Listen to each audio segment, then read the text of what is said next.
بسم اللہ الرحمن الرحیم وبہ نستعین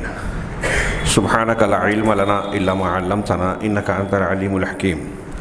الحمد للہ رب العالمین والصلاة والسلام علی سید المرسلین وعلی آلہ وصحبہ اجمعین ومن تبعہم بإحسان الی یوم الدین اعوذ باللہ من الشیطان الرجیم بسم اللہ الرحمن الرحیم هو الذی بعث فی الامیین رسولا منہم یتلو علیہم آیاتہ وَيُذَكِّيهِمْ وَيُعَلِّمُهُمُ الْكِتَابَ وَالْحِكْمَةَ وَإِنْ كَانُوا مِنْ قَبْلُ لَفِي ضَلَالٍ مُبِينٍ۔ محترم حاضرین و سامعین، حمد و صلات کے بعد میں نے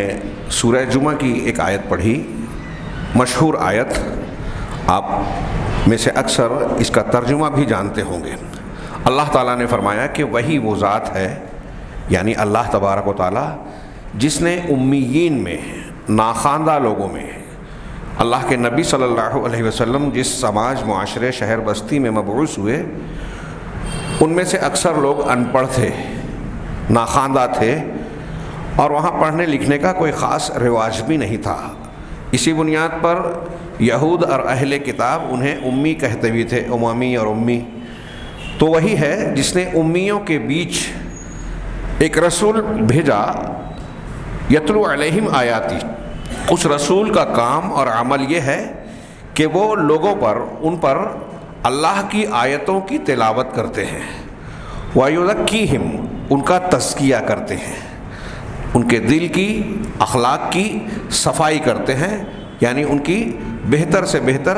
ظاہری اور باطنی تربیت کرتے ہیں۔ نبی تلاوت آیات کرتے ہیں، تزکیہ کرتے ہیں، وَيُعَلِّمُهُمْ الکتاب والحکمہ، اور انہیں الکتاب یعنی قرآن، الحکمہ یعنی حکمت کی تعلیم دیتے۔ کتاب کے علاوہ جو تعلیم دیتے وہ حکمت ہے، اسی لیے اہل علم نے کہا کہ حکمت سے مراد حدیث اور سنت ہے۔ امام شافعی رحمہ اللہ اور دیگر محدثین نے کہا حکمت معنی حدیث یہاں مراد ہوئی، کیونکہ اللہ کے نبی صلی اللہ علیہ وسلم نے قرآن کے علاوہ جو کچھ سکھایا وہ حدیث ہے، تو انہیں الکتاب اور حکمت کی تعلیم دیتے ہیں۔ وَإِنْ كَانُوا مِنْ قَبْلُ لَفِي ضَلَالٍ مُبِينٍ، اگرچہ کہ وہ پہلے، قرآن کی آیت کا ارشاد بغور سے سماعت فرمائیں، اللہ کہہ رہا ہے کہ اگرچہ پہلے وہ کھلی ہوئی گمراہی میں تھے۔ اللہ کہہ رہا ہے کہ پہلے کھلی گمراہی میں تھے، اس کا مطلب اب نہیں ہے، پہلے تھے، اب وہ کھلی ہدایت پر ہوئے۔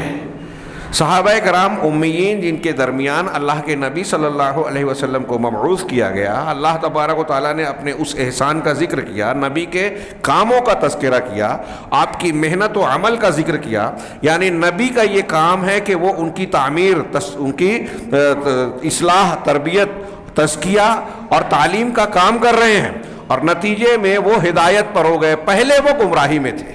یہ قرآن کی شہادت ہے کہ نبی کریم صلی اللہ علیہ وسلم نے جن صحابہ کرام کو تعلیم دی وہ ہدایت پر تھے، اور یہ نبی کی تعلیم تھی، لہذا نبی کریم صلی اللہ علیہ وسلم سے جڑی ہوئی بھی یہ بات ہے کہ اگر آپ کی تعلیم سے لوگوں میں اصلاح کا کام نہیں ہوا، یا لوگ اصلاح پانے کے بعد بگڑ گئے، تو آپ پر الزام آئے گا۔ اس لیے صحابہ کرام سے متعلق جو ہماری گفتگو جاری ہے کہ اہل سنت والجماعت صحابہ کرام کے بارے میں کیا موقف رکھتے ہیں، اس میں چند نکات گزرے۔ پچھلا 5واں نقطہ جو ہم نے پڑھا تھا وہ یہ کہ صحابہ کرام کے مشاجرات کے بارے میں ہم سکوت اور خاموشی اختیار کریں۔ اس سے پہلے صحابہ کرام کی عدالت کی بحث تھی، اور میں نے یہ وعدہ کیا تھا کہ عدالت صحابہ سے متعلق تھوڑی سی تفصیل ہم پیش کریں گے، لیکن ابھی مناسب محسوس ہوا کہ ان کے 2 نقطے اور ہیں، ان کو مکمل کرنے کے بعد ہم ایک دوسری کتاب کی روشنی میں عدالت صحابہ سے متعلق جو کچھ اعتراضات ہیں، روافظ یا صحابہ کرام پر طعن و تشنیع کرنے والوں کی جانب سے جو سوالات اٹھائے جاتے ہیں، ان میں سے چند کا جائزہ لیں گے انشاءاللہ۔ لیکن پہلے یہ بات پوری کریں، 6 نمبر پر 6 نقطہ صحابہ سے متعلق اہل سنت والجماعت یعنی اہل حق کا موقف بیان کرتے ہوئے کہتے ہیں کہ سب الصحابہ والتعرض لهم بعیبهم وتنقصهم والطعن فی عدالتهم حرام بنص الکتاب العزیز والسنت النبویہ المطہرہ۔ کہہ رہے ہیں کہ صحابہ کرام کو برا بھلا کہنا، گالی دینا، برا بھلا کہنا اور ان کے کسی عیب کی وجہ سے، ان کی کسی کمزوری کو پکڑ کر ان پر طعن و تشنیع کرنا، ان پر کیچڑ اچھالنا، اور اسی طریقے سے ان کی عدالت میں طعن کرنا۔ اس سے پہلے بحث گزر چکی کہ صحابہ کرام سب کے سب عادل ہیں، کیا مطلب ہے؟ اہل سنت کا موقف ہے کہ تمام صحابہ کو عادل مانتے ہیں، ثقہ معتمد۔ ہاں، تو کہا کہ ان کی عدالت میں کیل و قال کرنا، طعن و تشنیع کرنا، عیب لگانا، یہ کتاب عزیز اور سنت نبویہ مطہرہ کے واضح دلیلوں کے مطابق حرام ہے۔ یعنی کسی صحابی پر عیب لگانا، ان کی برائی بیان کرنا، ان کو برا بھلا کہنا، صحابہ کرام کی عدالت پر حرف گیری کرنا کہ وہ ان کی بات صحیح نہیں ہے، یا یہ صحابہ کرام صحابہ میں سے فلاں قابل اعتماد نہیں ہے، ایسا کہنا قرآن حکیم کی واضح دلیلوں کی بنیاد پر اور نبی کریم صلی اللہ علیہ وسلم کی احادیث مطہرہ کی بنیاد پر حرام ہے، ناجائز ہے۔ یہ جائز ہی نہیں ہے کہ صحابہ کرام پر طعن و تشنیع کی جائے، ان کی عدالت پر سوال اور اعتراض اٹھایا جائے۔ کیوں؟ آگے کہہ رہے ہیں والحقیقہ، یہ تھوڑی سی وضاحت ہوگی۔ حقیقت اس کی یہ ہے کہ اگر صحابہ کرام کو گالی دینا، برا بھلا کہنا، یہ صرف صحابہ کرام کی شخصیت اور ذات کے اندر جرح نہیں ہے، بلکہ یہ نبی صلی اللہ علیہ وسلم کی شخصیت کے بارے میں بھی قدح کرنا اور عیب لگانا ہے، اور اللہ تعالیٰ کی شریعت پر بھی حرف گیری کرنا ہے، اس میں بھی عیب لگانا ہے، بلکہ خود اللہ تبارک و تعالیٰ، اللہ عز و جل کی ذات میں عیب لگانا، عیب ڈھونڈنا ہے۔ اگر کوئی کسی صحابی کو برا بھلا کہہ رہا ہے، ان کی عدالت کو رد کر رہا ہے، اس پر سوال یا اعتراض اٹھا رہا ہے، تو وہ نبی صلی اللہ علیہ وسلم پر اعتراض کر رہا ہے، شریعت اسلامیہ پر اعتراض کر رہا ہے، بلکہ اللہ تبارک و تعالیٰ کی ذات پر بھی کیچڑ اچھال رہا ہے، اعتراض کر رہا ہے۔ کیسے؟ وضاحت سنیے کہ رہا رسول اللہ صلی اللہ علیہ وسلم کی ذات کے سلسلے میں قدح اور طعن یا عیب لگانا، تو وہ اس طریقے سے ہے کہ صحابہ اللہ کے نبی صلی اللہ علیہ وسلم کے صحابہ آپ کے رفقا تھے، آپ کے امین تھے، معتمد تھے، امنا امین تھے، اور امت کے سلسلے میں مخلوق میں جو بدترین لوگ تھے، ان تمام لوگوں میں سے منتخب کیے ہوئے اللہ کے نبی صلی اللہ علیہ وسلم کے لیے چنندہ ساتھی خلفاء تھے۔ اور اس میں رسول اللہ کے نبی صلی اللہ علیہ وسلم کے رفقا اور ساتھی ہیں۔ ایک عام اصول ہے، حدیث میں بھی بیان کیا گیا کہ المرء علی دین خلیلہ او کما ورد فی الحدیث، کہ آدمی اپنے دوست کے ذریعے کے دین پر ہوتا ہے یا اپنے دوستوں اور ساتھیوں کے ذریعے سے پہچانا جاتا ہے، کیونکہ آدمی ایسے ہی لوگوں کو اپنا رفیق، دوست، ساتھی بناتا ہے جو اس کے مزاج اور اس کی پسند کے مطابق ہوں۔ اب نبی صلی اللہ علیہ وسلم کے ساتھ میں یہ لوگ رہے، آپ نے ان کو اپنے ساتھ رکھا، اپنے زیر تربیت رکھا، اور اگر وہ برے تھے تو نبی صلی اللہ علیہ وسلم کو ان کے ساتھ نہیں رہنا چاہیے، اور اگر نبی کریم صلی اللہ علیہ وسلم کے ساتھ رہے تو اس کا مطلب یہ کہ نبی نے ان کو پسند کیا، اور پھر آپ نے قرآن کی تلاوت اور حکمت و کتاب کی تعلیم کے ذریعے سے ان کا تزکیہ، ان کی تعلیم کے کام کو انجام دیا۔ ایک نبی کی تعلیم، اس سے بہتر تعلیم کسی اور کی ہو نہیں سکتی۔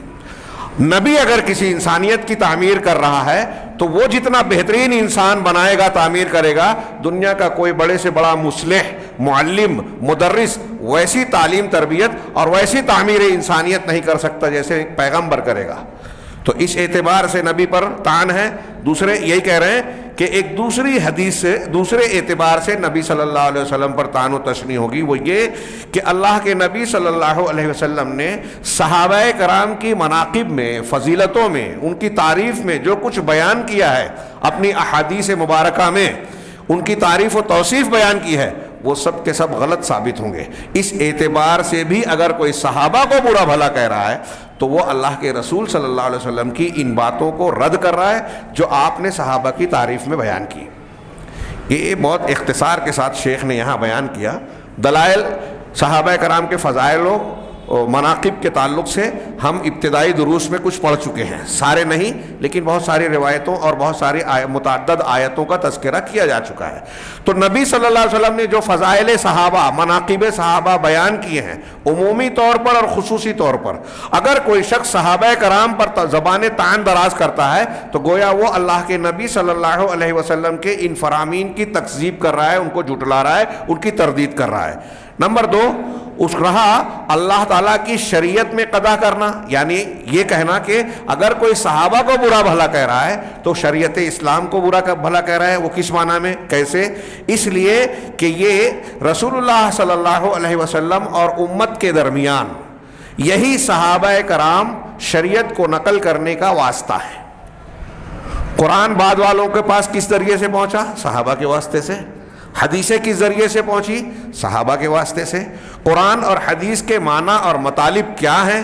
کس پس منظر میں کون سی آیت قرآنی نازل ہوئی، کون سی سورت کب کہاں کیسے نازل ہوئی، کس واقعے کے تناظر میں نازل ہوئی، اس کا معنی کیا ہے، یہ تشریح بعد کے لوگوں کو کس نے کر کے بتائی؟ صحابہ کرام نے۔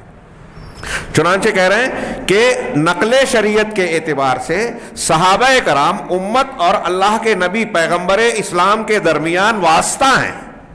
اب اگر ہم ان راویان اسلام کی شخصیت کو مخدوش قرار دے دیتے ہیں، مجروح قرار دے دیتے ہیں، ان کو قابل قبول اور قابل اعتماد نہیں کہتے کہ صحابہ کرام ٹھیک ٹھاک لوگ نہیں ہیں، اگر یہ کوئی کہتا ہے تو اس کا مطلب یہ ہوا کہ قرآن کی روایت کرنے والے، حدیثوں کی روایت کرنے والے، قرآن و حدیث کے معنی اور مفہوم کو بیان کرنے والے ناقابل اعتماد ٹھہر گئے، تو دین کی پوری عمارت ڈھہ گئی۔ امام ابو زرع رازی رحمہ اللہ، امام مسلم کے استاذ، امام بخاری کے شاگرد، وہ کہتے ہیں کہ اگر کسی کو تم پاؤ کہ وہ صحابہ رسول صلی اللہ علیہ وسلم کو برا بھلا کہہ رہا ہے تو جان جاؤ کہ وہ تمہارے دین کو نشانہ بنا رہا ہے، لہٰذا اس کو تم جان جاؤ کہ یہ بے دین اور ملحد آدمی ہے۔ صحابہ ہمارے لیے ہمارے دین کے راوی ہیں اور اللہ تبارک و تعالیٰ نے ان روات دین کو محفوظ رکھا ہے۔ چنانچہ آگے کہا کہ فَإِذَا سَقَطَتْ عَدَالَتُهُمْ، جب صحابہ کی عدالت ہی ساقط ہو جائے، وہ قابل اعتماد نہیں رہیں گے، لَمْ يَبْقَ ثِقَةً فِيمَا نَقَلُوهُ مِنَ الشَّرِيعَةِ، تو انہوں نے شریعت جو نقل کی ہے بعد والوں کی طرف، وہ قابل اعتماد رہ ہی نہیں جائے گی، ان میں ثقافت اور اعتبار باقی نہیں رہے گا، پوری کی پوری شریعت کی عمارت گر جائے گی۔ غور فرمایا آپ نے، یہ سمپل سادی بات جو بیان ہم بہت اختصار کے ساتھ کہہ رہے ہیں، بہت غور سے سننے والی ہے۔ صحابہ کرام کو نشانہ بنانا کوئی چھوٹی موٹی بات نہیں ہے،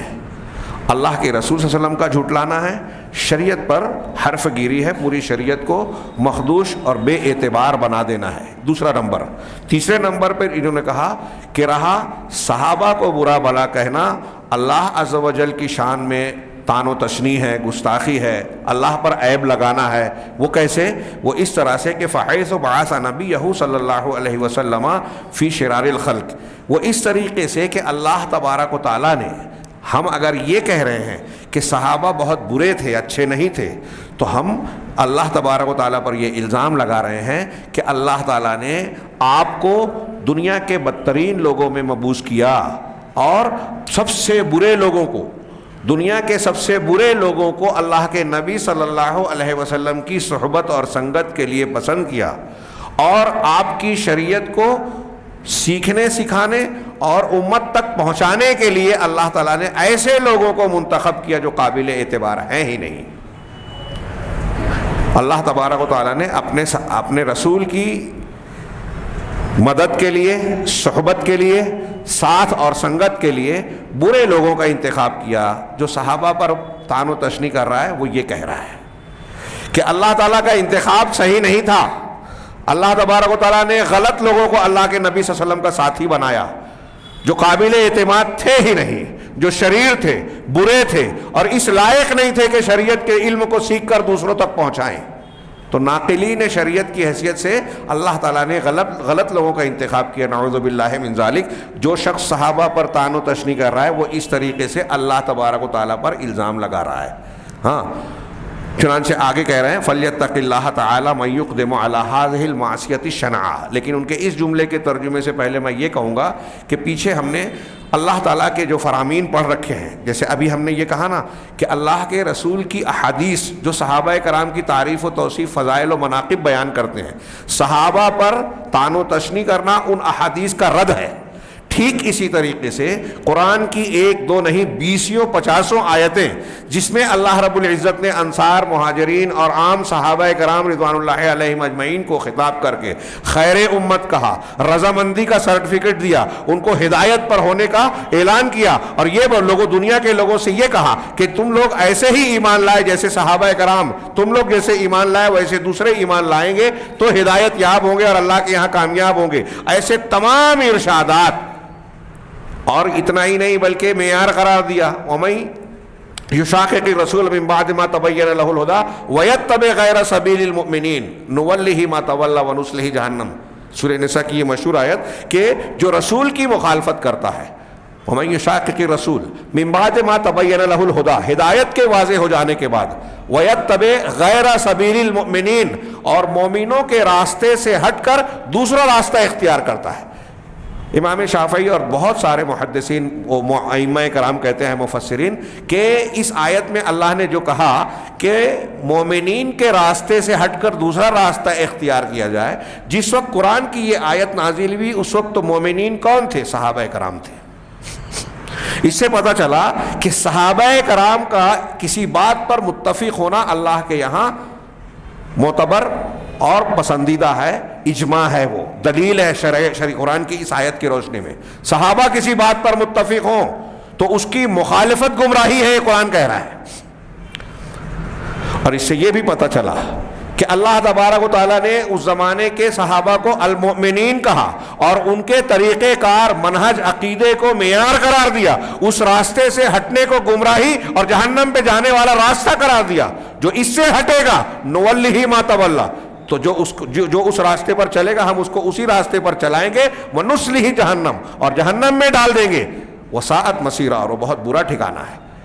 اللہ یہ کہہ رہا ہے کہ صحابہ کے طریقے سے جو ہٹے گا وہ جہنم کے راستے پہ جائے گا، جہنم میں داخل ہوگا. اور ہم یا بات کا کوئی آدمی یہ کہے کہ صحابہ غلط تھے تو اس کا مطلب وہ اللہ کی بات کو رد کر رہا ہے. یہ میں ایک آیت کے تحت کہہ رہا ہوں، ایسی 50 آیتیں.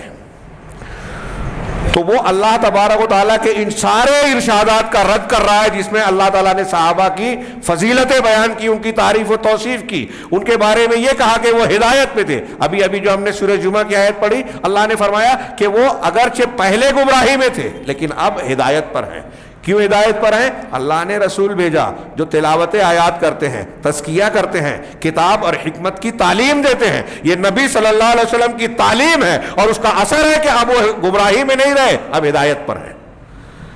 جو صحابہ پر کو برا بھلا کہتا ہے وہ اللہ کے رسول صلی اللہ علیہ وسلم پر بھی الزام لگا رہا ہے کہ اپنی محنت میں اللہ کے رسول کامیاب نہیں ہوئے. آگے ان سارے نکات کی روشنی میں نتیجے کے طور پر شیخ نے فرمایا، چنانچہ جو شخص اس گھناؤنی حرکت اور گناہ کی طرف اقدام کرتا ہے اسے اللہ تعالیٰ سے ڈرنا چاہیے. اس گھناؤنے آج کل ہمارے یہاں فیشن چلا ہے، کچھ لوگ روافظ کی طرفداری میں انہیں پتہ نہیں کچھ فائدہ مل رہا ہے مادی یا ہو سکتا ہے ظاہر سی بات ہے کہ اسی کے پیچھے بھاگتے ہوں گے. ہاں، کسی سے بغض کے تحت، اہل حق سے بغض اور اہل باطل سے کچھ فائدے، دنیاوی فائدے کی بنیاد پر میں ایسا مانتا ہوں. ہمارے درمیان کچھ ایسے لوگ پیدا ہو گئے ہیں جو صحابہ کرام پر طعن و تشنیع کرتے ہیں، اور ان نوجوانوں میں جو دین کا علم نہیں رکھتے، گہرائی سے ان کو ادراک نہیں ہے، سوال اعتراض دلائل پر نگاہ نہیں ہے، ان کے سامنے ایسی باتیں پیش کرتے ہیں مشاجرات صحابہ کی یا صحابہ کرام سے متعلق اس دور کی کچھ تاریخی واقعات کو، جس کا تاریخی واقعات کا تعلق ہماری دین اور شریعت کے معاملات سے نہیں ہے، ایسی چیزوں کو حق و باطل کا مسئلہ بنا کر زیر بحث لاتے ہیں. مناظرہ، مباحثہ، اس کو سوشل میڈیا پر خوب چرچا کر کے اس کو حق و ایسا مسئلہ بناتے ہیں کہ بس اس سلسلے میں کوئی ایک موقف اختیار کرنا ہمارے لیے ضروری ہے، اور وہ ترجیح دیتے ہیں اہل بیت کے عنوان سے صحابہ کرام پر طعن و تشنیع.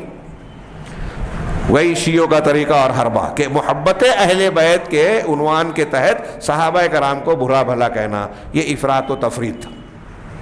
محبت اہل بیت کا مطلب یہ نہیں ہے کہ ہم صحابہ کو برا کہیں، خود اہل بیت اور صحابہ کرام میں تعلقات کیسے تھے آج کل اس پر کتابیں آ چکی ہیں۔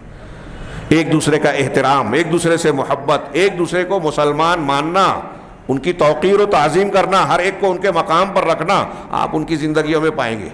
بنو امیہ اور بنو ہاشم کے درمیان، قریش کے درمیان یہ روافض جو ہے اتنا شور ہنگامہ مچاتے ہیں۔ واقعہ کربلا کے بعد محققین نے لکھا کہ کم و بیش 18 رشتے دونوں خاندانوں کے درمیان ہوئے شادی بیاہ کے۔ لڑکی یہاں سے وہاں دی گئی، وہاں سے یہاں لی گئی۔ تھوڑی دیر کے لیے سوچئے کہ یہاں جس طریقے کا اختلاف بتایا جاتا ہے، ہاں، اور اہل بیت رسول کے مقابل میں بنو امیہ، حضرت یزید وغیرہ کے خاندان کو جس طرح برا بھلا کہا جاتا ہے، ہاں، ہمارے دماغ میں کیا تصویر بنتی ہے اور بنایا جاتا ہے۔ اور یہ آج کل جو کچھ نئے نئے علامہ لوگ، ہاں، جو بحث چھڑتے ہیں، لوگوں میں اس کو بہت عام کرتے ہیں، اس پہ مناظرات کر رہے ہیں، ان کے ان مناظرات کی بنیاد پر کہ مذمت نہ کیا اگر کسی ان کی برائی نہیں کی تو گویا ہمارا دین ایمان خطرے میں، اور یہ بہت بڑے دین کی خدمت کر رہے ہیں، انبیاء کے منہج پر چل رہے ہیں، ایسا لگتا ہے۔ لیکن خود ان دونوں خاندانوں کے بیچ رشتہ داریاں ہو رہی ہیں، تعلقات ہیں، ہاں۔ ابو بکر صدیق، عمر فاروق، عثمان غنی سے نفرت کا یہاں مظاہرہ کیا جاتا ہے، وہاں اہل بیت کے لوگ جو ہے اپنے بچوں کا نام ابو بکر، عمر اور عثمان رکھ رہے ہیں، اپنے بیٹوں کا نام اٹھائیے دیکھیے تاریخ میں۔ تو بہرحال یہ افراط و تفریط اختیار کر کے صحابہ کرام پر سب و شتم کرنا، بظاہر ہمیں لگتا ہے کہ کوئی خدمت ہو رہی ہے، لیکن یہ جتنی بھی کوشش کر رہے ہیں، وہ چاہے جتنا خوبصورت چہرہ ہمارے سامنے آ رہا ہو، ہاں، کوئی ندوی ہو، ہاں، کوئی انجینئر ہو، کوئی فلاں ہو، کوئی ڈھیما ہو، کتنا بھی خوبصورت، اگر صحابہ کرام پر حرف گیری ہو رہی ہے تو سمجھ لیجئے کہ وہ رافضیت کا اعلی کار ہے، اسلام کا دشمن ہے، اسلام کا دوست ہو ہی نہیں سکتا، وہ صحیح ایمان جاننے والا ہو ہی نہیں سکتا، وہ تدبر قرآن لکھنے والا ہو یا تفہیم القرآن۔ اگر وہ صحابہ کرام کے مقام کو نہیں پہچانتا، اہل سنت والجماعت کے موقف سے انحراف کر رہا ہے، تو اس نے قرآن نہیں سمجھا، حدیث نہیں جانی، دین نہیں جانا۔ اللہ کے گھر میں پوری ذمہ داری سے کہہ رہا ہوں، وہ سید قطب ہوں، ابو الاعلیٰ مودودی صاحب ہوں یا فلاں اور ڈیما ہوں، اور میرے اس نام لینے سے کسی کو برا لگتا ہو تو سن لیں کہ وہ جن لوگوں کا نام لیا ان کی عظمت اور ان کا مقام کہیں اونچا ہے، وہ تو قرآن و حدیث سے ان کی عزت و توقیر ثابت ہے، صحابہ کرام کی۔ ان کا نام لے کر یہ برا بھلا کہیں، آپ اس کو برداشت کریں، اس کو تاریخی اور دین کی خدمت مانیں، اور ان کا نام لیا جائے تو آپ کے پیشانی پہ بل آئے کہ ہمارے بڑے کو جو ہے برا بھلا کہا جا رہا ہے۔ کوئی بڑا نہیں ہے قرآن و حدیث اور صحیح سچائی کے سامنے، حق کی مخالفت کرنے پر کوئی بھی شخص ہو اس کا رد کیا جائے گا۔ مجھے کسی کیا الحراسی کا قول یاد آ رہا ہے، حصول المعمول میں ہم نے درس میں پڑھا تھا، نسخ کے معاملے میں امام شافعی رحمہ اللہ، امام شافعی دنیا میں علم نسخ کے پہلے مدون کہلاتے ہیں اسلامی تاریخ میں، پہلے مدون تدوین کرنے والے، لیکن ان کے ایک قول کی تردید، مطلب ایک قول ان کا صحیح نہیں ہے اس سلسلے میں، مجھے فی الحال یاد نہیں آ رہا ہے، اس کا رد کرتے ہوئے ایک امام شافعی کے حلقے کے مکتب کے آدمی، جن کو شافعی کہا جاتا ہے، خود شافعی ہیں، لیکن وہ حضرت امام شافعی اپنے امام کا قول رد کرتے ہوئے ایک جملہ کہتے ہیں، وہ جملہ یاد رکھنا چاہیے۔ انہوں نے امام شافعی کے بارے میں کہا کہ حاضر رجل کبیر، یہ آدمی بہت بڑے ہیں امام شافعی، لیکن اگلا جملہ وَلَكِنَّ الْحَقَّ أَكْبَرُ مِنْهُ، لیکن حق ان سے بھی بڑا ہے۔ کوئی کتنا بڑا بھی آدمی ہو جائے، حق ان سے بڑا ہوگا، اور امت مسلمہ میں ہم اور آپ حق کی بات قرآن و حدیث کے نص کے مقابلے میں کسی کی بات نہیں چلے گی، یہ ہمارے بنیادی موقف میں ہے۔ حنفی، شافعی، مالکی، حنبلی عملاً نہ صحیح لیکن عقیدتاً اور اصولاً سب یہ بات مانتے ہیں، اور قرآن و حدیث سے صحابہ کرام کی عدالت، ان کا پوری امت میں سب سے افضل ہونا ثابت ہے۔ ہم نے پڑھا عبداللہ ابن مبارک رحمہ اللہ کا وہ قول، کسی نے پوچھ لیا، ایسے کئی اقوال تھے، کسی نے پوچھا کہ اگر حضرت امیر معاویہ رضی اللہ تعالیٰ عنہ کی فضیلت زیادہ ہے یا عمر بن عبدالعزیز کی، ہاں ایسے کئی اقوال میں نے اس سے پہلے بیان کیے، تو عبداللہ ابن مبارک کا جو جواب تھا کہ حضرت امیر معاویہ نے اللہ کے نبی صلی اللہ علیہ وسلم کی صحبت میں رہ کر ساتھ جو گزارا، اس صحبت کی حالت میں آپ کی ناک میں مٹی کی جو گرد گئی، گرد و غبار، وہ بھی عمر بن عبدالعزیز سے زیادہ فضیلت والی ہے۔ یہ ہے سلف کے یہاں صحابہ کا مقام، اور حقیقت میں صحابہ کی حیثیت یہی ہے۔ خود نبی کریم صلی اللہ علیہ وسلم کا ارشاد کہ اگر بعد کے لوگ، تم میں کے لوگ جو ہیں، ایک صحابی سے مخاطب کر کے کہا کہ اگر احد پہاڑ کے برابر سونا خرچ کر دیں تو جو عہد اول کے سابقون الاولون نے ایک مد آدھا مد خرچ کیا ہے اس کے برابر نہیں پہنچ سکتے۔ سوچئے کہ ایک احد پہاڑ کے برابر سونا کسی کے پاس آ سکتا ہے، اگر آ بھی جائے تو وہ خرچ کرے گا، اتنا خرچ کر دے وے، ان کے ایک مد اور آدھے مد کو نہیں پہنچ سکتا۔ یہ ان کا مقام، حیثیت اور فضیلت بتانے کے لیے کافی ہے ایک حدیث۔ ایسی کتنی روایتیں، کتنے بیانات ہیں۔ ان پر حرف گیری تو انہوں نے کہا کہ اس گھناؤنے گناہ کا ارتکاب کرنے سے پہلے بندے کو اللہ سے ڈرنا چاہیے۔ وَلْيَنْظُرْ مَاذَا يَتَرَتَّبُ عَلَى مِنَ التَّوَّامِ الْكُبْرَى عَلَى سَبِّ الصَّحَابَہ، اور یہ بھی غور کر لے آدمی کہ صحابہ کرام رضوان اللہ علیہم اجمعین پر حرف گیری اور طعن و تشنیع کرنے سے کون سے انتہائی سنگین نتائج اور بڑی بڑی مصیبتیں لازم آتی ہیں۔ جب آپ کسی صحابی پر حرف گیری کرتے ہیں تو صحابہ کرام سے متعلق اہل سنت والجماعت کا جو عقیدہ ہے اس کے خلاف جا رہے ہیں۔ قرآن حدیث سے جو عقیدہ ثابت ہے آپ اس کا رد کر رہے ہیں، اللہ کے رسول صلی اللہ علیہ وسلم کو جھٹلا رہے ہیں، اللہ تبارک و تعالیٰ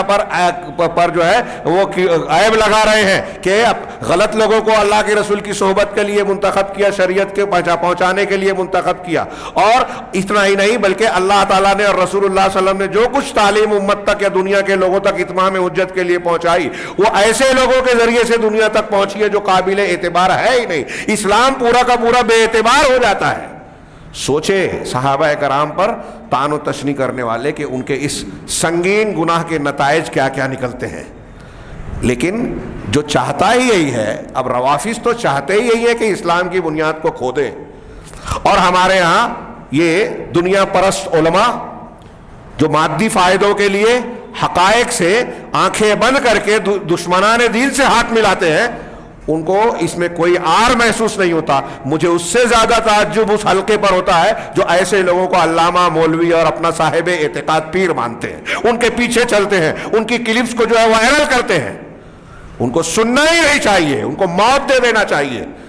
اس معنی میں کہ کوئی نہ سنے نہ دیکھے۔ ہمارے یہاں لوگ لائک کرتے ہیں کہ دیکھیں کیا کہتے ہیں۔ اہل حق کو سننے کا ٹائم نہیں ہے، اہل باطل کو سننے کا ہمارے نوجوانوں کے پاس بڑا وقت ہے، اس میں مزہ آتا ہے۔ کہہ رہے اس کے لائک کرنے والے تو لاکھ ہیں تو ہم بھی اس میں شامل، میں بھی تھا باطل میں، میں بھی تھا کہ کیا مطلب؟ ہاں، نیکی کرنے والوں میں آپ شمار ہو کے میں بھی تھا تو بہت اچھی بات ہے۔ آگے بڑھیں۔ سابعاً، یہ آخری نقطہ انہوں نے بیان کیا، سابعاً 7ویں نمبر پر صحابہ سے متعلق اہل سنت کے موقف کو بیان کرتے ہوئے کہ عدم الافراط والتفریط فی حب الصحابہ، صحابہ کرام کی محبت میں افراط و تفریط کا نہ ہونا۔ کسی ایک صحابی کی محبت میں آپ حد سے بڑھ جائیں، ان کو ان کے مقام سے بڑھا دیں، ایک شکل یہ ہوتی ہے۔ ایک شکل یہ ہوتی ہے افراط و تفریط کی کہ ایک کی محبت میں آپ اس کے مقابل کسی کو کھڑا کر کے اس کو برا بھلا کہیں، جیسے اہل بیت اور صحابہ کرام کو یہاں روافظ نے سامنے کھڑا کر دیا۔ اب اہل بیت کی محبت میں صحابہ کو برا کہتے ہیں، اور صحابہ کرام کی طرف کوئی پکش لیتا ہے اگر اس طرف تو اہل بیت کو برا کہتا ہے، برا بھلا کہتا ہے۔ یہ افراط و تفریط ہے۔ ایسے افراط و تفریط اختیار نہ کی جائے۔ وَأَهْلُ السُّنَّةِ وَالْجَمَاعَةِ يَتَبَرَّؤُونَ هُنَا مِنْ طَرِيقَةِ أَهْلِ الْبِدْعِ الَّذِينَ يُبْغِضُونَ الصَّحَابَةَ وَيَسُبُّونَهُمْ۔ اہل سنت والجماعت اس مقام پر، اس جگہ پر، اس مرحلے پر اہل بدعت کئی گروہ ہیں، ان کے طریقے سے بری ہیں، دور ہیں، بیزار ہیں، جو صحابہ کرام سے بغض رکھتے ہیں اور ان کو برا بھلا کہتے ہیں۔ اسی طریقے سے اہل سنت ان اہل بدعت سے بھی بری ہیں، ان سے بھی بیزار اور لا تعلق ہیں جو اہل بیت کو اپنے قول یا عمل کے ذریعے سے اذیت دیتے ہیں۔ جو صحابہ کی مخالفت کرتے ہیں اہل سنت ان سے بھی بری ہیں. میں بار بار اہل سنت سے مراد اہل الحدیث. ہندوستان میں جو اہل سنت والجماعت بولنے پر لوگ بریلویوں کو مراد لیتے ہیں, میں بار بار کہہ رہا ہوں وہ اہل سنت والجماعت نہیں ہیں, وہ غلط طریقے پہ اپنا یہ نام اختیار کیے ہوئے ہیں. یہاں ہندوستان پاکستان میں ہی بولے جاتے ہیں. آپ عربوں میں اہل السنہ بولیں گے تو وہاں اہل الحدیث مراد ہوں گے. ان کو اہل بدعت کہا جاتا ہے عربوں میں, ان کو قبوری کہا جاتا ہے, قبوریین. یہ جو بریلوی ہیں قبر پرست ہیں ان کو عرب لوگ قبوری کہتے ہیں, اہل بدعت کہتے ہیں. اور جو بدعت کرتا ہے وہ سنت والا کیسے ہو جائے گا؟ یہ اہل بدعت ہے. خیر, تو کہا کما جیسے کہ وہ اہل بدعت ان اہل بدعت سے بھی مبرہ اور بیزار ہیں جو اہل بیت کو اپنے قول یا عمل کے ذریعے سے تکلیف دیتے ہیں. آگے انہوں نے یہاں اتنا کہہ کر ختم کیا کہ عنقریب ہم اہل سنت والجماعت کی وسطیت کے بارے میں آگے بات کریں گے. آخر میں انہوں نے ایک شارٹ بحث یہ بھی کی ہے کہ اہل سنت والجماعت جیسے اس امت کو اللہ تعالیٰ نے امت وسط کہا, تو اہل سنت والجماعت اہل بدعات جتنے بھی گروہ ہیں ان کے درمیان امت وسط ہیں, درمیانی اور اعتدال کا راستہ اختیار کرنے والے ہیں. تو اس مقام پر جہاں ہم وسطیت کی بحث کریں گے تو صحابہ کرام کے باب میں اس کا تذکرہ کریں گے کہ یہ اہل سنت والجماعت اس سلسلے میں اہل بدعت کا جو دونوں گروہ صحابہ اور اہل بیت سے متعلق انحرافات کا شکار ہے ان کے بیچ کا راستہ اختیار کرتا ہے اور ان کے یہاں اعتدال پایا جاتا ہے. یہ شیخ نورستانی نے بریق الجمان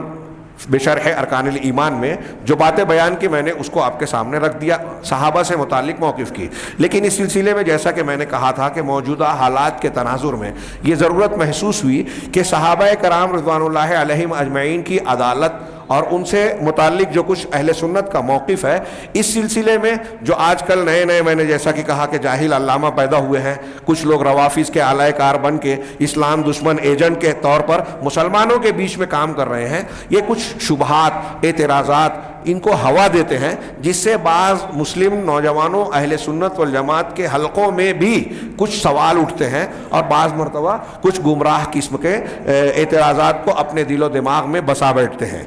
چنانچہ شیخ عثمان بن محمد الخمیس حفظہ اللہ سعودی عرب کے بہت ہی مشہور اور بڑے عالم ہیں, ان کی متعدد کتابیں ہیں. یہ میرے سامنے ایک کتاب ہے حقبۃ من التاریخ, اس کا پاکستان کے کسی عالم نے ترجمہ بھی کیا ہے, آئینہ ایام تاریخ کے نام سے, بڑی شاندار کتاب ہے. سعودی عرب کے ٹی وی چینل پر ایسا بتایا جاتا ہے کہ ان کے پروگرام ہوتے تھے خاص طور سے اس موضوع پر, مشاجرات صحابہ اور ان سے متعلق, اور یہ بہت سارے سوالوں کے جواب دیتے تھے. ٹی وی چینل پر فون سے لوگ سوال کرتے تھے اور یہ جواب دیتے تھے.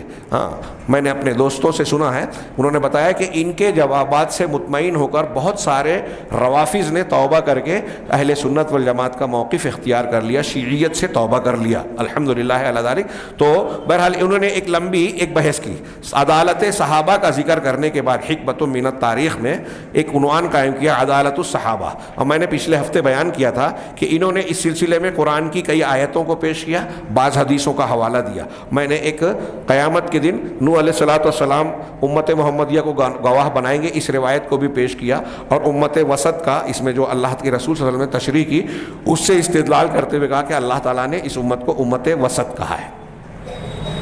تو اس کے بعد جو ہے وسط کا معنی اللہ کے رسول نے عدل بتایا, تو گویا اللہ تبارک و تعالیٰ نے وسط کہا, اللہ کے رسول نے اس کا معنی عدل بتایا, اور اس میں سب سے پہلے صحابہ داخل ہیں, لہٰذا اللہ کی طرف سے صحابہ کو عادل کہا گیا, رسول کی طرف سے عادل کہا گیا. بہت پیارا استدلال کیا, اور پیچھے اور بھی کئی آیتیں ہیں جو میں اس سے پہلے بیان کر چکا ہوں. آگے یہ کہتے ہیں, ان کی باتوں کو سمیٹ کر بیان کرنا چاہوں گا, کہ یہ کہتے ہیں کہ اسی طریقے سے اصحاب نبی صلی اللہ علیہ وسلم کی عدالت پر, یعنی ان کے عادل ہونے پر, عدالت عادل ہونا میں نے بتایا ثقہ قابل اعتماد. عادل ہونے میں محدثین نے 5 چیزیں بیان کی کہ وہ سچا ہے, ثقہ ہے, جھوٹ نہیں بولا, وغیرہ وغیرہ. تو اللہ کے نبی صلی اللہ علیہ وسلم کے اصحاب کی عدالت, ان کے عادل ہونے پر مجمل طور پر اور عمومی طور پر جو چیز دلیل بنتی ہے, ایک یہ دلیل بھی بنتی ہے کہ عام اہل علم نے جو روایتوں کو چھاننے پھٹکنے کا کام کیا ہے, محدثین نے اور محققین نے روایتوں کو، احادیث کو جو چھانا پھٹکا ہے، ان کی بحث و تمحیص کی ہے، صحیح ضعیف کھری کھوٹی کو الگ الگ کیا ہے۔ انہوں نے جو کام کیا ہے اس میں ایک بہت پیاری بات انہوں نے کہی، ان روایتوں کو جو نبی صلی اللہ علیہ وسلم کے اصحاب نے نقل کیا، تو ان چھان پھٹک کرنے والے محقق علماء کرام نے، محدثین عظام نے، جو موجودہ دور کے ان چلتے پھرتے علماء کے مقابلے میں بہت اونچے اور بلندی پر تھے، ان کی نگاہیں بڑی گہری تھیں، بہت زبردست تھے، وہ اس فن کے امام تھے۔ ایسے ہی جیسے کہ مثال دی جاتی ہے کہ ایک جوہری ایک کانچ کے ٹکڑے کو اٹھا کر کہہ دیتا ہے کہ یہ ہیرا نہیں ہے، کانچ کا ٹکڑا ہے، اور کہہ دیتا ہے کہ یہ ہیرا ہے۔ ایک سونار جو ہے وہ دیکھ کر کہہ دیتا ہے کہ یہ خالص سونا ہے یا اس میں ملاوٹ ہے۔ ایسے ہی یہ محدثین تھے، اس فن کے ماہرین، حدیثوں کو دیکھ کر، روایتوں کو دیکھ کر، سند کو دیکھ کر یہ بتا دیتے تھے کہ یہ اصلی ہے یا نقلی ہے، صحیح ہے یا ضعیف ہے، اور پھر تفصیل جو ہے وہ الگ سے جو دوسرے وہ دلائل بیان کرتے تھے وہ الگ سے اس میں اضافہ ہوتا تھا۔ خیر، تو اصحاب نبی صلی اللہ علیہ وسلم کے روایتوں کو چھان پھٹک کرنے والے علماء نے یہ بیان کیا، جب اس کی تمحیص کی، تحقیق اور چھان بین کی، تو یہ کہہ رہے ہیں فما وجدوا صحابیا کذبا کہ ایک صحابی کو بھی ایسا نہیں پایا جس نے کوئی ایک جھوٹ بولا ہو۔ ائمہ محققین نے، ائمہ محدثین نے چھان پھٹک کی تو ایک صحابی کو بھی ایک جھوٹ بولنے میں کہیں کوئی ثبوت نہیں پایا کہ نبی صلی اللہ علیہ وسلم پر کسی ایک صحابی نے ایک جھوٹ بولا ہو، بلکہ مع انتشار البدع فی آخر عہد الصحابہ رضوان اللہ علیہم اجمعین، بلکہ کہہ رہے ہیں کہ صحابہ کرام کے آخر زمانے میں بدعت کے پھیل جانے کے باوجود، کون سی بدعت؟ جیسے قدریہ کی بدعت، شیعہ کی بدعت، خوارج کی بدعت، یہ بدعت وجود میں آ گئی تھی، تھوڑی موڑی پھیل بھی گئی تھی، یعنی خارجیت پھیل گئی تھی، رافضیت کا وجود ہو گیا، قدریت، تقدیر کا انکار کرنے والے بصرہ میں پیدا ہو گئے تھے۔ ہاں، اس کے باوجود لم یکن صحابی واحد من اولئک القوم ابدا، یہ جتنے بدعتی گروہ تھے، بہت اہم بات ہے، خارجی، رافضی اور دوسرے جو لوگ تھے نا، کیا کہتے ہیں یہ قدری،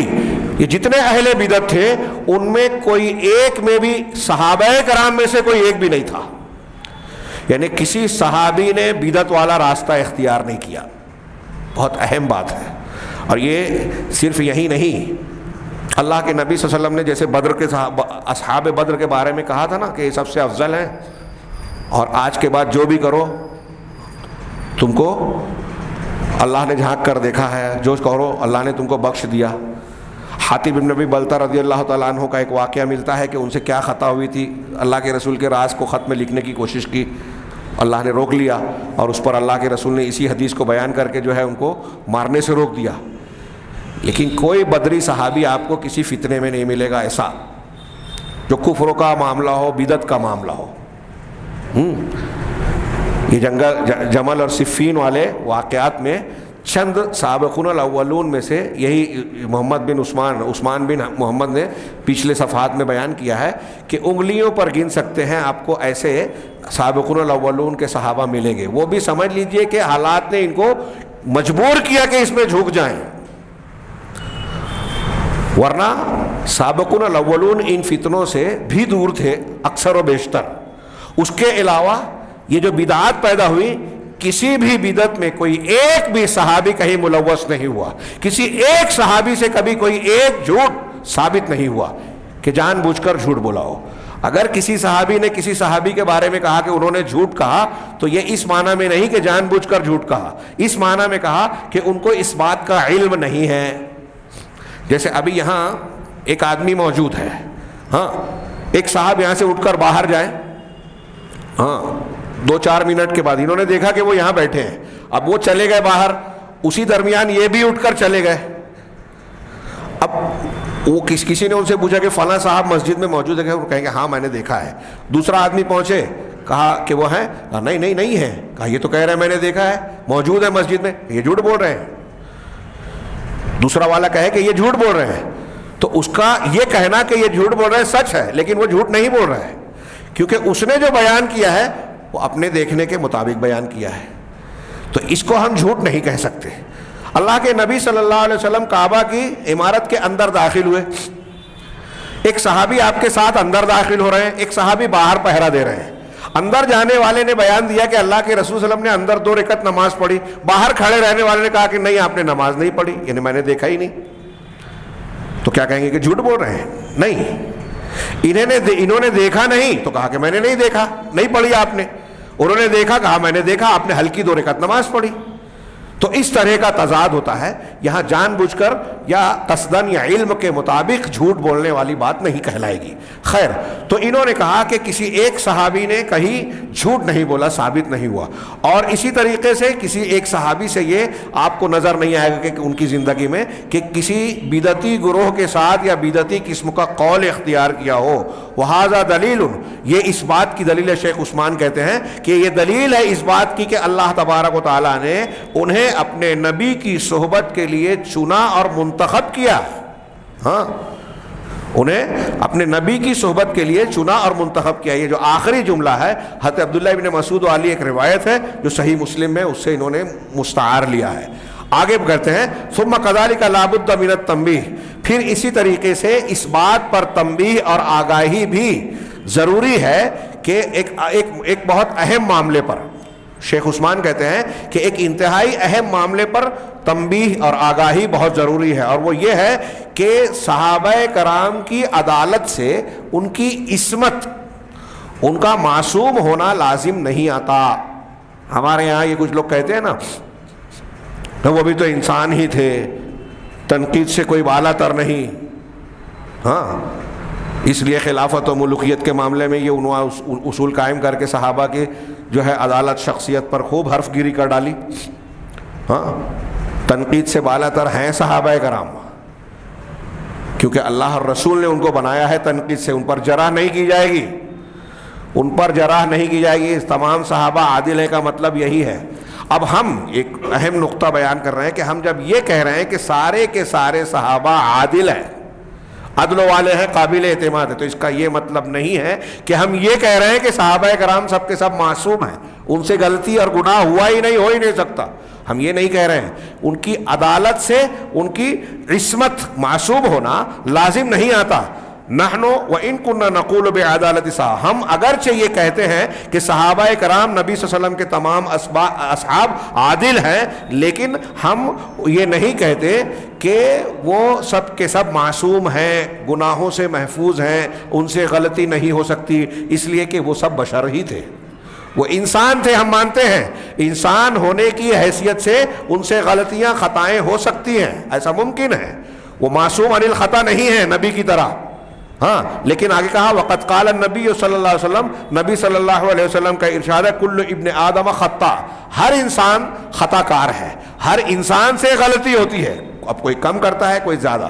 تو اب اس قاعدے کے تحت صحابہ کرام بھی شامل ہیں، ان سے بھی خطائیں ہوئی ہیں، ہم یہ نہیں کہتے کہ ان سے خطا نہیں ہو سکتی، لیکن کہہ رہے ہیں فہم من اولاد آدم، وہ بھی اولاد آدم میں سے ہی ہیں، لہذا ان سے بھی خطا ہوئی، اور وہ بھی کبھی خطا کرتے تھے، کبھی ثواب ہوتا تھا، اگرچہ ان کی خطائیں بہت کم ہیں۔ اب آگے کہہ رہے ہیں وَإِن كَانَتْ أَخْطَاؤُهُمْ مَغْمُورَةٌ فِي بُحُورِ حَسَنَاتِهِمْ، رضی اللہ، کیا جملہ انہوں نے لکھا کہ اگرچہ صحابہ کرام کی جو غلطیاں ہیں، صحابہ کرام کی جو غلطیاں ہیں وہ معمولی سی ہیں، اور ان کی نیکیوں کے سمندر میں ڈوبی ہوئی ہیں، غائب ہیں، یہ معمولی سے تنکے ہیں ان کی غلطیاں، کیونکہ ان کی نیکیاں سمندر کی حیثیت رکھتی ہیں، ہے نا۔ ایک مد آدھا مد اگر خرچ کرے تو بعد والے کا احد پہاڑ کا سونا اس کو نہ پا سکے، کیسی نیکیاں ہیں ان کی، اس کا مقام کیا ہے۔ ہاں، تو کہہ رہے ہیں کہ ان کی نیکیوں کے سمندر میں یہ ان کی برائیاں، اس سے پہلے یہ بیان کیا جا چکا ہے کہ صحابہ کرام کی غلطیوں سے متعلق جو روایتیں آتی ہیں، اس کتاب میں بھی انہوں نے کئی جگہ یہ تفصیل بیان کی ہے کہ یا تو وہ روایتیں صحیح نہیں ہیں، نمبر ایک، اگر وہ روایتیں صحیح ہیں تو صحابہ کرام سے جس کو ہم کہتے ہیں کہ خطا ہوئی ہے وہ اجتہادی خطا ہے، اجتہادی خطا کو خطا نہیں کہتے، بلکہ اجتہادی خطا پر بھی اللہ کی جانب سے اجر ملتا ہے۔ ہاں، جن کو سمجھ میں آ جائے کہ یہ خطا ہے پھر ان کے لیے وہ قبول کرنا صحیح نہیں ہے، تو اجتہادی خطا. تیسرے یہ کہ اگر واقعی میں ان سے خطا ہوئی ہے تو ان کی نیکیاں ان کو ختم کر دے گی. ان الحسنات یذہبن السیئات، اور ان کی نیکیاں بہت زیادہ ہے جیسا کہ انہوں نے کہا. چوتھی چیز جو میں بیان کر رہا ہوں کہ اگر ان سے خطا ہوئی بھی تو اللہ تبارک و تعالیٰ نے ان کو ایسی عبادات، توبہ، استغفار اور ایسی نیکیوں کی توفیق عطا فرمائی جس سے ان کی برائیاں مٹ گئیں. ہاں کہہ رہے ہیں اللہ تعالیٰ ان سے راضی ہو. علامہ ابن عبد البر کہہ رہے ہیں، انہوں نے بعض علماء سلف کے اقوال نقل کیے. علامہ ابن عبد البر رحمہ اللہ فرماتے ہیں کہ اجمع اہل الحق من المسلمین وهم اہل السنت والجماعہ علی انہم کلہم عدول. کہہ رہے ہیں کہ اہل حق مسلمانوں میں سے جو اہل حق ہیں، مسلمانوں میں جو اہل حق ہیں، اور وہ اہل حق کون ہیں؟ اہل سنت والجماعت. یہاں دیکھیے کہہ رہے ہیں، یہ احمد رضا صاحب اس پر پیدا بھی نہیں ہوئے تھے اس وقت. علامہ ابن عبد البر 34 صدی ہجری کے عالم ہیں. یہ اہل سنت والجماعت کون ہے؟ اہل الحدیث، اہل الحق. ہاں کہہ رہے ہیں کہ مسلمانوں میں جو اہل حق ہیں یعنی وہم اہل السنہ والجماعہ، یعنی اہل سنت والجماعت یعنی اہل الحدیث، ان کا اجماع ہے، اتفاق ہے اس بات پر کہ انہم کلہم عدول، کہ وہ سارے کے سارے عدول ہیں، سارے صحابہ عدل والے ہیں، قابل اعتماد ہیں. یہ ان کی کتاب الاستیعاب جلد اول صفحہ نمبر 8. دوسرا علامہ ابن حجر العسقلانی جو فتح الباری بخاری کی شرح لکھنے والے، ابن حجر العسقلانی کہتے ہیں اتفق اہل السنت والجماعہ اہل السنہ علی ان الجمیع عدول ولم یخالف فی ذلک الا شذوذ من المبتدعہ. کہہ رہے ہیں کہ اہل سنت کا اتفاق ہے اس بات پر کہ تمام کے تمام صحابہ کرام عدول ہیں. اس سلسلے میں اہل بدعت میں سے شاذ لوگوں کے علاوہ کسی نے بھی جو ہے اختلاف نہیں کیا. اہل بدعت کے کچھ لوگوں نے، وہ بھی شذوذ شاذ لوگوں نے، ایسا جو شاذ قول ہے، تو بعض اہل بدعت نے مخالفت کیا. اہل بدعت کا کوئی اعتبار ہے ہی نہیں. ہاں آگے کہہ رہے ہیں اسی طریقے سے علامہ عراقی نے، امام جوینی نے، علامہ ابن الصلاح نے، علامہ ابن کثیر رحمہ اللہ نے اور ان کے علاوہ بہت سارے علماء نے مسلمانوں کا اجماع نقل کیا ہے اس بات پر کہ نبی صلی اللہ علیہ وسلم کے تمام صحابہ عادل ہیں. اب یہ چند اقوال جو انہوں نے پیش کیے، میں آگے ایک اور ان کی عبارت پیش کرنے جا رہا ہوں. ان اقوال کے سامنے آپ سوچئے کہ اگر آج کوئی سلمان ندوی، کوئی اصغر علی انجینئر، کوئی عمر صدیق، کوئی فلاں اور کوئی ڈھما، میں نے ان کی باتیں زیادہ پڑھی سنی نہیں ہیں، ہاں ہلکا پھلکا لوگوں سے سنا، اگر کوئی ان میں سے سلمان ندوی صاحب کی کلپ سنی اور جب سے صحابی رسول پر ان کی براہ راست میں نے تنقید سنی، اس کے بعد سے ان کا سننا بند کر دیا کہ اس لائق نہیں ہے یہ آدمی کہ اس کو سنا جائے، روافظ کا ایجنٹ. تو ان کی باتیں مانی جائے، یہ صحابہ ان کے اجماع کی. مسلمانوں کا جس بات پر اجماع ہے اور قرآن و حدیث کی روشنی میں ہے، علی وجہ تحقیق ہے، اندھی بنیاد پر نہیں ہے کہ ہم کو عقیدت ہے مان لیا یوں ہی مان رہے ہیں کہ ہمارے باپ دادا ہیں تو بس اچھا مان رہے ہیں. دلیلوں کی بنیاد پر اس بات پر اتفاق ہے امت کا کہ یہ سب کے سب عدول ہیں، اور یہ ان پر حرف گیری کرے، کیچڑ اچھالے، تو کیا ہم ان کی بات مانیں گے؟ مولانا ابو الاعلیٰ مودودی صاحب کی، سید قطب صاحب کی، سلمان ندوی کی، انجینئر کی، یہ جو روافظ کے ایجنٹ ہیں، ان کی بات مانیں؟ کہہ رہے ہیں وقضا، کہہ رہے ہیں قال الخطیب البغدادی، خطیب بغدادی نے کہا الا انہ لو لم یرید من اللہ عز وجل رسولہ فیہم شیء مما ذکرناہ لاوجبت الحال. کہہ لیں کہ اس بنیاد پر کہ اگر اللہ عز وجل اور رسول اللہ صلی اللہ علیہ وسلم کی جانب سے ان صحابہ کرام کے بارے میں کوئی بات وارد نہ بھی ہوتی جو ہم نے بیان کی، یعنی قرآن کی آیتیں اور حدیثیں جو صحابہ کی فضیلتیں بیان کر رہی ہیں، اگر یہ آیات اور احادیث نہ بھی آتی. خطیب بغدادی کی اس بات پر غور کیجئے کہ ہم یہ جو موقف اختیار کر رہے ہیں کس لیے؟ کہ قرآن میں اللہ نے صحابہ کی تعریف کی، ان سے رضامندی کا اظہار فرمایا، ہاں ان کے ایمان کی توثیق کی، ان کے ہدایت پر ہونے کی گواہی دی، وغیرہ وغیرہ. ایسے ہی اللہ کے رسول نے ان کی تعریف کی، فضیلتیں بیان کی. اگر یہ قرآن کی آیتیں اور حدیثیں نہ بھی ہوتی، خطیب بغدادی کہہ رہے ہیں، ہاں تو ان کی جو حالت ہمارے سامنے ہے، انہوں نے جو اپنی زندگیاں گزاری ہیں نبی صلی اللہ علیہ وسلم کے ساتھ اور دین سے تعلق سے، ہاں وہ ہم پر یہ بات واجب کرتی کہ ہم ان کا احترام کریں, ان کی عدالت کو مانیں. کون سی حالت؟ جو انہوں نے ہجرت کی, جہاد کیا, اللہ کے دین کی نصرت فرمائی, لوگوں کی نصرت فرمائی, اور اپنی جانوں کو قربان کیا, جان کی بازیاں لگائی, اپنا مال اللہ کے راستے میں لگا دیا, اپنے باپ اور اپنی اولاد تک کو اپنے ہاتھوں سے قتل کر ڈالا. اسی طریقے سے دین کے سلسلے میں خیر خواہی کا جو مظاہرہ کیا, ہاں, اور ان کی قوت ایمان اور قوت یقین جو انہوں نے مظاہرہ کیا ہے کہ ایمان کے راستے میں صبر و قناعت اور ایمان کا پہاڑ بن کر جو ہے ثابت قدم رہے, وہ جو نمونہ اور حالت ہمارے سامنے ہے, خطیب بغدادی کہہ رہے ہیں کہ یہ چیزیں اس بات کا قطعی فیصلہ کرتی ہیں کہ صحابہ عادل ہیں.